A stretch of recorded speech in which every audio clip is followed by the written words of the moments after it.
విషయంలో ఎక్కడ రాజీ పడద్దు. భక్తుల యొక్క మనోభావాలే భక్తులకి ఇబ్బంది కలగకుండా ఎంతవరకు మనం మెరుగైన సేవలు అందించదో ఆ సేవలు అందించాలి.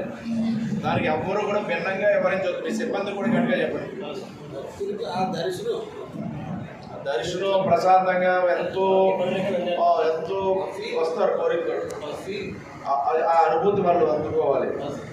ఇక్కడ అది వెంకటేశ్వర స్వామిలో ఉందని దాని కోరికలు ఇక్కడికి అందరూ ఎంతో శ్రమ కూడా వస్తూ ఉన్నారు. ఆ స్వాతంత్రాలు పొందాలి.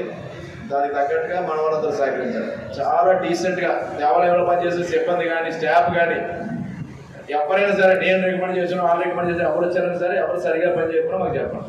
ఇందులో ఏ విధమైన ఎక్స్క్యూజ్ లేదు.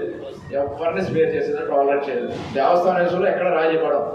ఎవరికి వాళ్ళు దీన్ని ఏదో అడ్డం పెట్టుకునే వాళ్ళు ఏదో కొంత లబ్ధి పొందడానికి పని చేసుకుందాం అంటే మాత్రం దేవస్థానానికి ఇబ్బంది కలిగించే పరిస్థితి మాత్రం, నష్టం కలిగించే పరిస్థితి, మాట వచ్చే పరిస్థితి మాత్రం ఎక్కడ సహించదు.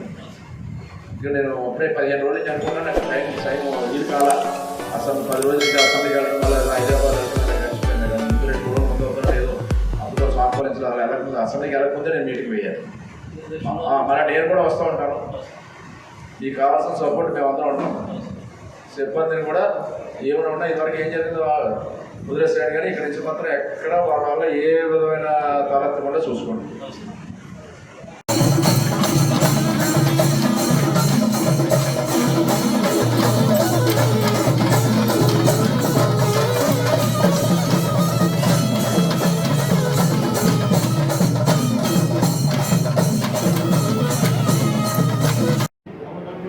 ఈరోజు తొలి ఏకాదశి సందర్భంగా